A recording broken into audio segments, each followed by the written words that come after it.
बंधु माने आजिर एही भिडियो रे मु आपनकु एपरी एक उपाय विषय कहबाकू जाउछि जाको आपण बहुत सहज भाबरे आपनक घरे थिबा जिनिस द्वारा करि परिबे। तो बंधु माने आजिर एही भिडियो रे मु आपनकु जे उपायटी विषय कहबाकू जाउछि ताहा बहुत ही सरल एवं सहज अटे जाको प्रत्येक व्यक्ति करि परिबे।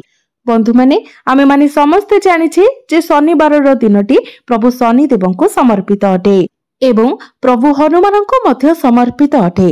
तो जो व्यक्ति को प्रभु शनिदेव एवं प्रभु हनुमान कृपा प्राप्ति होता है सही व्यक्तिर जीवन में कौनसी भी प्रकार समस्या आसी न थाए।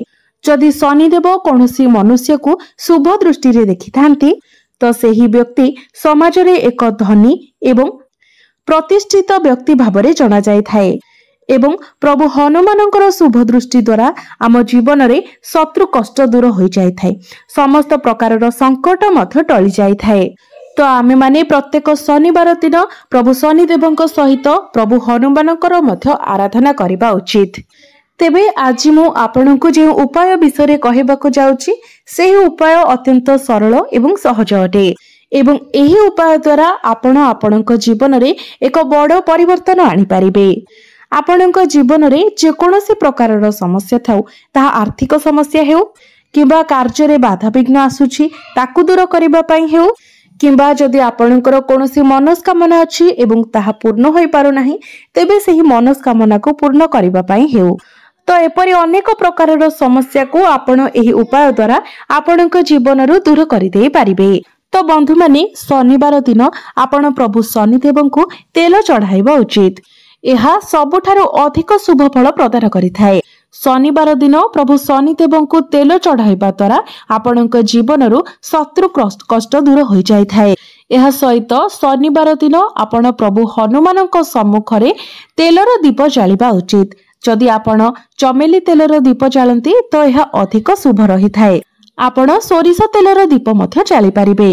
एपरि करिबा द्वारा आपणकर जेउ कार्य अटकी रहिछि ताहा पुनर्बार आगकु बढ़ी थाए एवं कार्य रे आसुथिबा बाधा विघ्न गुड़िक दूर हो जाय एवं आपणकर जेते बड़ शत्रु होइतिले भी से आपणक सम्मुखरे नतमस्तक होइथाए। तेबे शनिवार दिन एथिपाई आपणक शनि देवंकु कला राशि अर्पण करिवार अछि एवं प्रभु हनुमानक सम्मुखरे राशि तेलर दीप जालिबार अछि। एपरि आपण प्रत्येक शनिवार दिन करि पारिबे।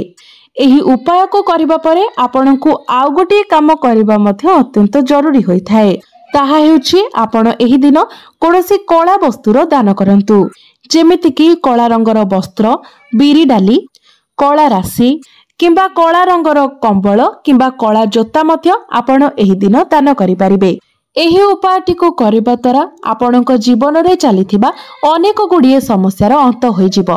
ताहा आपणकर दारिद्र्यता हेउ, कार्य रे आसुथिबा बाधा विघ्न हेउ किबा आपणकर शत्रु भय हेउ सब किछि आपणक जीवन रु दूर होई जिवो।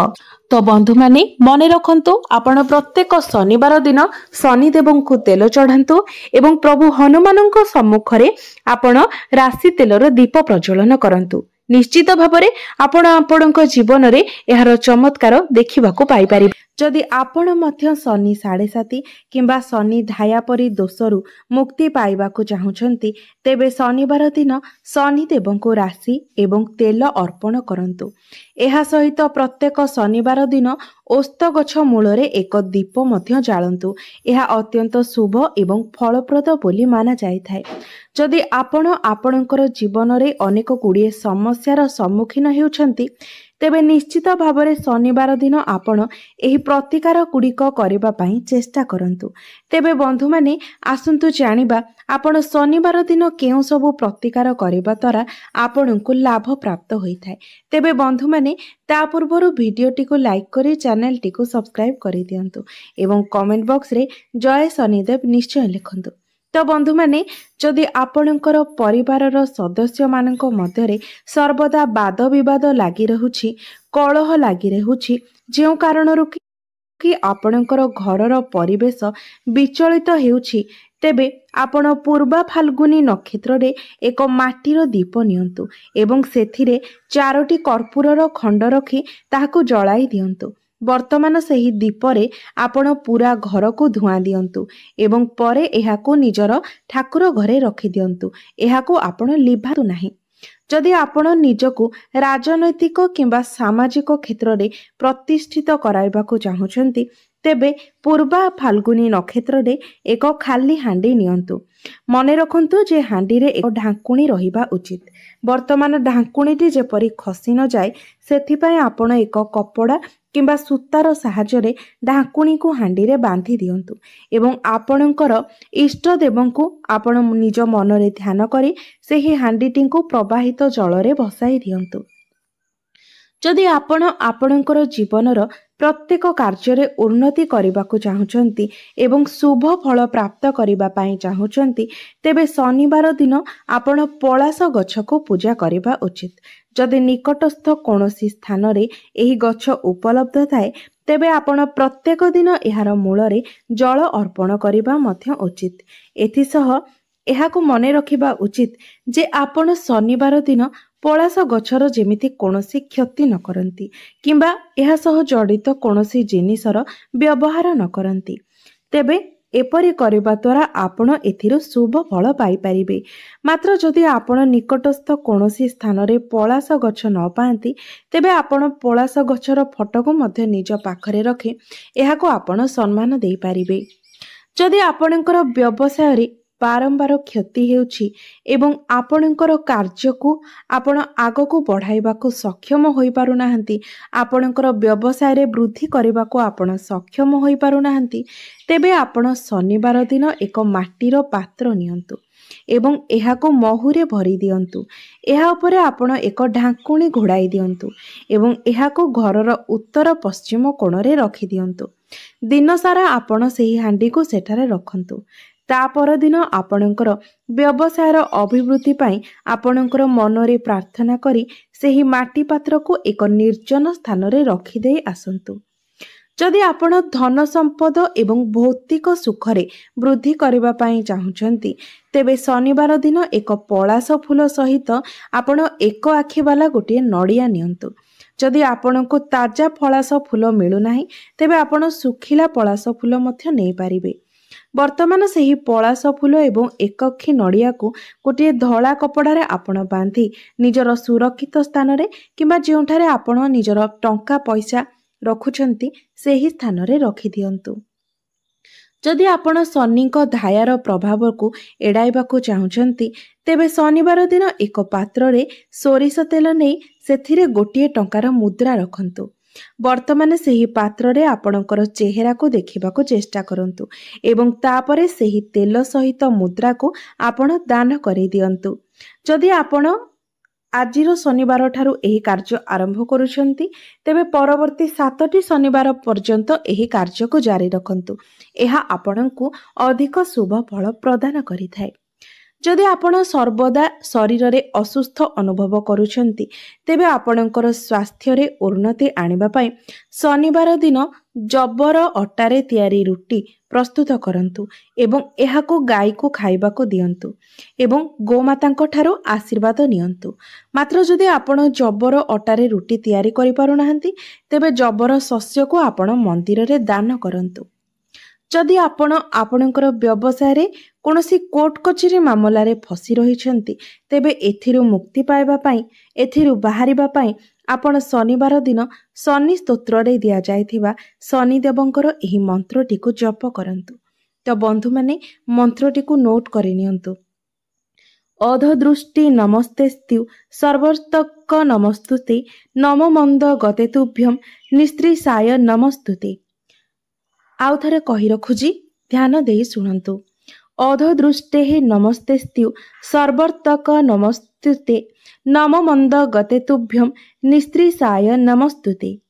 ଯଦି ଆପଣ ଆପଣଙ୍କର ସୁଖ ଏବଂ ସୌଭାଗ୍ୟ ବୃଦ୍ଧି କରିବାକୁ ଚାହୁଁଛନ୍ତି, ତେବେ ଶନିବାର ଦିନ ମନ୍ଦିରରେ ଶୁଦ୍ଧ ଗାଈର ଘିଅ ଏବଂ ଗୋଟିଏ ଡବା କର୍ପୂର ଦାନ କରନ୍ତୁ। ଏହା ସହିତ ଆପଣ ମନ୍ଦିରରେ ସେହି କର୍ପୂର ଡବାରୁ ଗୋଟିଏ କର୍ପୂର ନେଇ ନିଜ ହାତରେ ଜାଳି ଶନିଦେବଙ୍କୁ ଆଳତି କରନ୍ତୁ। ବାକି କର୍ପୂରକୁ ମନ୍ଦିରରେ ରଖିଦିଅନ୍ତୁ। ଯଦି ଆପଣ ଆପଣଙ୍କର କୌଣସି ବିଶେଷ ଇଚ୍ଛା ପୂରଣ କରିବାକୁ ଚାହୁଁଛନ୍ତି, ତେବେ ଶନିବାର ଦିନ ସନ୍ଧ୍ୟାରେ ଖଣ୍ଡିଏ ସୂତା ଆପଣଙ୍କର ଉଚ୍ଚତା ସହିତ ସମାନ କରିନିଅନ୍ତୁ। ବର୍ତ୍ତମାନ ସେହି ସୂତାକୁ ପରିଷ୍କାର ପାଣିରେ ଧୋଇ ଆମ୍ବ ପତ୍ରରେ ଗୁଡ଼ାଇ ରଖନ୍ତୁ ଏବଂ ନିଜର ଇଚ୍ଛାକୁ ନିଜ ମନରେ କହିବା ବେଳେ ପତ୍ରକୁ ପ୍ରବାହିତ ଜଳରେ ଭସାଇ ଦିଅନ୍ତୁ।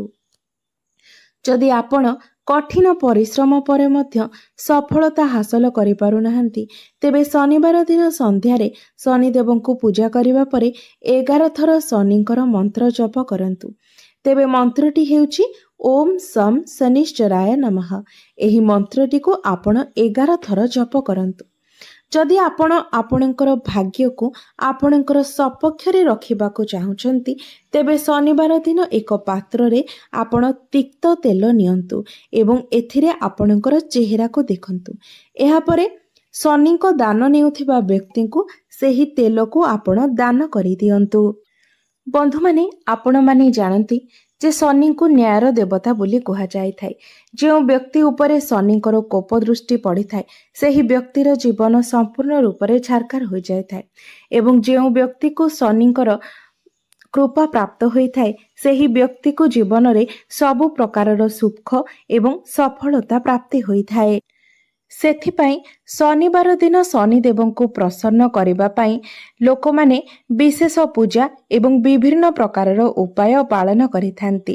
ଶନିବାର ଦିନ ଶନିଦେବଙ୍କୁ ଶ୍ରଦ୍ଧାପୂର୍ବକ ପୂଜା କରିବା ଦ୍ୱାରା ଅନେକ ପ୍ରକାରର ଦୋଷ, ଦୁଃଖ ଏବଂ କଷ୍ଟର ସମାପ୍ତ ହୋଇଥାଏ। ବନ୍ଧୁମାନେ, ଶନିବାର ଦିନ ଓସ୍ତ ଗଛର ପୂଜାର୍ଚ୍ଚନା କରିବାର ବିଶେଷ ମହତ୍ତ୍ୱ ରହିଛି।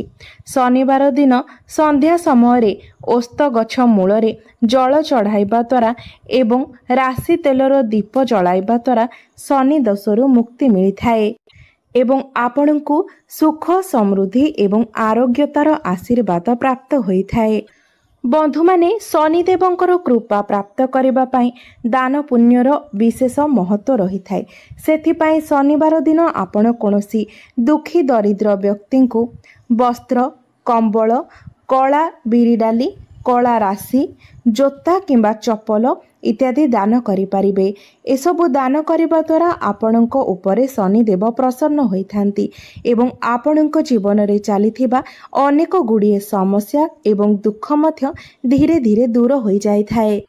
ଶନିବାର ଦିନ ପଶୁପକ୍ଷୀଙ୍କର ସେବା କରିବାର ମଧ୍ୟ ଅଧିକ ମହତ୍ତ୍ୱ ରହିଛି, କାରଣ ଶନିବାର ଦିନ ପଶୁପକ୍ଷୀଙ୍କର ସେବା କରିବା ଦ୍ୱାରା ଆପଣଙ୍କୁ ଅଧିକ ଶୁଭ ଫଳ ପ୍ରାପ୍ତି ହୋଇଥାଏ ଏବଂ ଆପଣଙ୍କର ଶୋଇ ରହିଥିବା ଭାଗ୍ୟ ମଧ୍ୟ ଜାଗ୍ରତ ହୋଇଥାଏ। ତ ଏହି ଦିନ ତ ପଶୁପକ୍ଷୀମାନଙ୍କର ସେବା କରିବାର ମହତ୍ତ୍ୱ ରହିଥାଏ, ମାତ୍ର କଳା କୁଆ ଏବଂ କଳା କୁକୁରର ସେବା କରିବା ଏହି ଦିନ ବିଶେଷ ବୋଲି ମାନାଯାଇଥାଏ। ଆପଣ ଯଦି ଏହି ଦିନ କଳା କାଉ କିମ୍ବା କଳା କୁକୁରକୁ ଖାଇବାକୁ ଦିଅନ୍ତି, ତେବେ ଆପଣଙ୍କୁ ଅଧିକ ଶୁଭ ଫଳ ପ୍ରାପ୍ତି ହୋଇଥାଏ।